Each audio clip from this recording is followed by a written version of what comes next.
I was sent this synthetic boule of sapphire, and I'm going to be doing a fantasy cut for a client. Now, he also provided this penny with a Sharpie to show me roughly the size he wanted the stone to be done. So I've cut off a piece of adequate size, and we're ready to start the preform. Now, after some grinding on an 80 grit wheel, I have this preformed into a rectangle, and I've also shaped in a culet, which is the little point on the bottom there. And of course, that's just rough, just to remove a bulk of the material. Now I'm going to go ahead and get this dopped up. I like to use my UV reactive glue, so I just put a little bit on there and shoot a black light at it. And it's a really quick way to use glue. Instead of waiting with super glue for 24 hours for things to set, I've adapted and changed and started using the UV glue, which takes a couple minutes. And anyone out there who also facets knows that the dop wax is the fastest way to dop a gemstone, but I found that it's easier to lose the gem. It's not as securely bonded to the dop, and I prefer glue. So we got this on the machine now, and I'm using my 80 grit lap just to get this into shape and again just remove some of the material.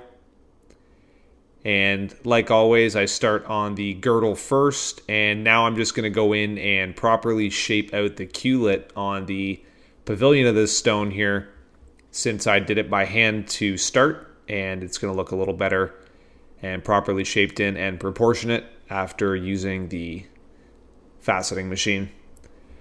Okay, so I'm going to change over my lap now. I'm dropping down to a 320 grit. And this is a good grit I find when cutting sapphire. It's going to cut quick, and it's just an overall workhorse of a lap. And just because of the size of this one, I believe it's something like 12 millimeters by 10, so it's definitely not like a substantial size by any means, but it's still a decent sized gemstone. The 320 grit is going to be a good lap for this stone.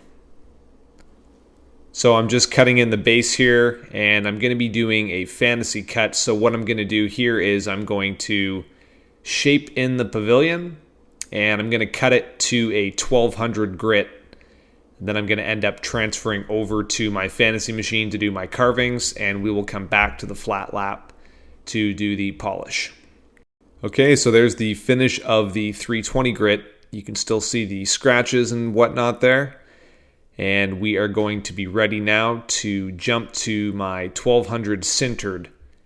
Now, the 1200 sintered grit is my favorite lap because it's well balanced and calibrated, and it's going to leave a very nice finish. And the other huge added bonus of the sintered laps are they do last for a lifetime, where if you're getting the topper laps or the electroplated laps, those laps tend to wear out very quickly. So I think I'm running at a speed 9 here, and I got good adequate water flow. It's nice to use a lot of water when using your sintered laps, and we're just making sure that this is ground into shape. It's a pretty basic design, as you can see here. It's basically a step cut with one step, and this is the best design for doing fantasy carvings because it reflects the carving, and it's nice to have a simplistic design and have the focus and the focal point of the stone being the carving that I'm going to be doing. We're ready to transfer over to the fantasy machine where I'm going to be doing my carvings, and it does use the same mast, the same light, and the same water dripper that the V5 uses. It's all the same brand. Okay, so I got my first 2 cuts, and I'm going with a different pattern than I've ever done here. And once we have that cut in, I just wanted to go in and fill some of the spaces between these arches with a couple little slits on my sintered 1200 V wheel. And this works really well with sapphire, and this is 2 of the 4 slits cut in, and there is the 4 slits. And again, I just went with a unique style here, and the client was really happy with this pattern, and so was I, so that's what I went with. Okay, so I quickly went over and polished on my bat lap. I do a 3K, and then I jump to a 60,000 grit for my finish. And we're just ready to do the DOP transfer here.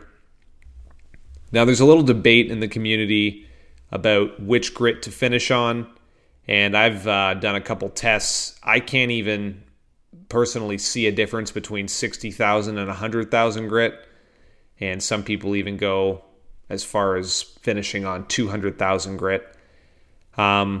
It's all just your own personal preference. I like the 60,000 grit, and that's what I have my bat lap charged to, so that's what I've been finishing with as of recently. So here we are. I have the 1200 sintered cut, and we have the crown shaped in. Now I've hopped over to my 3000 grit bat lap, and I just use the charging sticks and WD-40 here to charge my lap. So that is the finish coming along of the 3000 grit. And I'm just going to hop over now, once I get those corner facets cut there, to my 60,000 bat lap. And just like that, we have the crown polished up, and I'm getting my table adapter ready to go.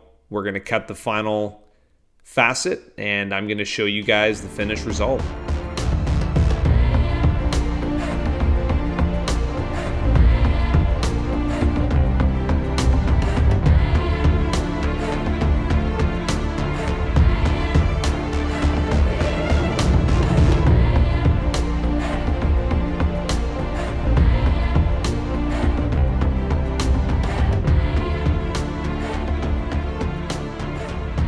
Let me know what you guys think below.